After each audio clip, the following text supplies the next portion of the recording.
Thank you for joining me today for this talk at the Better Learning Leadership Conference. My name is Ben Knight. I'm the Director for Language Research at Cambridge University Press. And today, what I wanted to do was to share with you a project that we're running where we're developing a CLIL English curriculum. Now, CLIL stands for Content and Language Integrated Learning, and that means a course or a program where students are learning both the content of a subject as well as language, usually English language, at the same time. Sometimes these are called bilingual programs, or it might be called English as a medium of learning or English as a medium of instruction, but all of them have this integration of learning the subject and learning the language at the same time. Now, why do we need an English curriculum, a CLIL curriculum for that? Well, we've found that it would really help English support teachers, the English language teachers who have to work out what their students need to learn in order to follow the subject in English. Also, it helps the subject teachers who need to know what they can expect of their students in terms of their English. And it helps course developers and authors and test writers to know what is the language that they should expect of the students who are being taught or tested. So what would the CLIL curriculum include? Well, first of all, it needs to start with a set of standards, and these define what a CLIL student should be able to do in English. Then we need ability descriptors, which are ways of describing their ability against those standards so that we can evaluate whether their English is sufficient or not for the program. That can be formal or informal evaluation. And then finally, and really this is the meat of the curriculum, is a syllabus which defines the vocabulary that they need to know and also the genres that they need to be able to use English for. And by genres, we mean things like science experiments or narrative in history or describing a process in geography or creative writing in English. Those are the kind of genres they need to master. Now, as I said, the vocabulary is probably at the heart of it, and what's our approach to defining CLIL vocabulary? Well, we would first of all divide it into two main groups. There is the general academic language, which is common for all subjects, and then there's the language which is more specific to particular subjects. And on the general academic language side, we think of, first of all, the classroom language, which is the language which the teacher needs to, and the students need to manage activities in English, whatever the subject. So it might be things like phrases like work in pairs or what does this word mean? Then there's the general academic language. This is the vocabulary. These are the words which are not specific to a particular subject, but kind of used across all subjects. It might be something like table. Now, not as in table and chairs, which is general social English, but table meaning a chart. Or a key, not a lock and key, but a key meaning an explanation of the terms in a diagram, for example, or words like measure. These are across all subjects. Then there are the functions, the things that students need to be able to do in English. It might be, for example, describe a sequence of steps, or give an example, or disagree formally. Then on the subject-specific language, we should distinguish between concept-rich language and concept-support language. So concept-rich language is where the students are learning the word in English, but they're also learning the concept behind the word.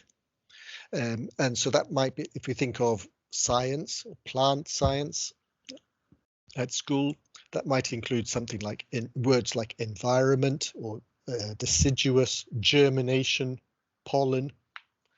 But the concept support language is the language which the teacher would use to explain those concepts. So they assume that students understand the concept support language, they understand the concepts, but they're using it to explain the concept rich language. And that's going to be words like, for plant science, things like ground or garden, flower, seed, soil, fruit, that kind of language. Okay, so what are the challenges? Why do we not already have an English curriculum for CLIL? Well, it is tricky. First of all, there isn't a single curriculum for each subject around the world. Every country has got a different curriculum for each subject. So one of the challenges for us is to try and work out what is common across most curricula around the world. Secondly, it is a little bit difficult to manage where is it learning the words and where are they learning the concepts. And so we want to focus much more on the concept support language rather than the language which requires them to understand the subject to begin with. And then the third point is that there's quite a variety of situations. Some are much more focused on the language, some courses, some are much more focused on the subject. Sometimes it's being taught by a language teacher, sometimes by a subject teacher. So because of those range of subjects, we're trying to work out what's a curriculum that would work across all those different contexts. So how do we go about developing the curriculum, the CLIL curriculum? Well, first of all, we need to define the curriculum areas, the themes and topics within those areas. Then we need to build a corpus of CLIL language. And a corpus means a database, an annotated database. We then analyze that corpus to try and understand, well, what is the language they really need to learn? We then need to design tools and things which teachers can use when they get access to the curriculum. And then finally, we need to go through a process of consulting, trialing it with teachers to see what works, what doesn't work, what can be improved. So as an example here, we're looking at defining a curriculum area. This one is science, I think primary science, and you can see we're breaking it down into particular themes and areas which are common across curricula around the world.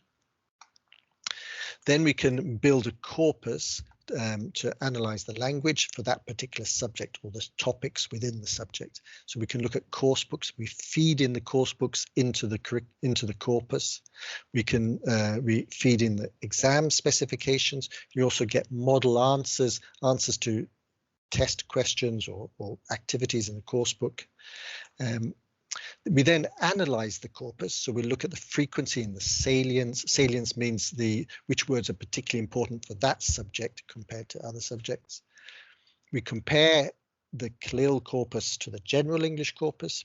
We also compare with the English vocabulary profile, which is a way of getting the right level, assigning a level to each word.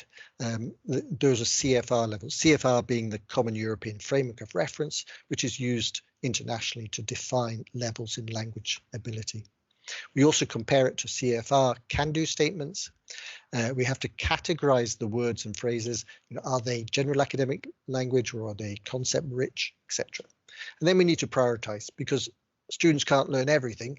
We need to decide which are the most important words and phrases for them to learn. So then, having developed the curriculum, we then need to have tools and outcomes which teachers can actually use. So the main thing is an online searchable database with filterable lists, with dictionary definitions, with guidance on pronunciation, example sentences, etc. Then we will also provide teachers with guidance on how to use that and how to use the curriculum. And then also we'll give them other things which will help them to make use of this in the classroom, such as posters which they can put up in the classroom with different vocab areas. And that's my whistle-stop tour through this project to develop a CLIL English curriculum. I hope you found it useful and interesting. If you have any questions or any points or comments that you want to make, email me. Here's my address. And thank you again for listening. Thank you.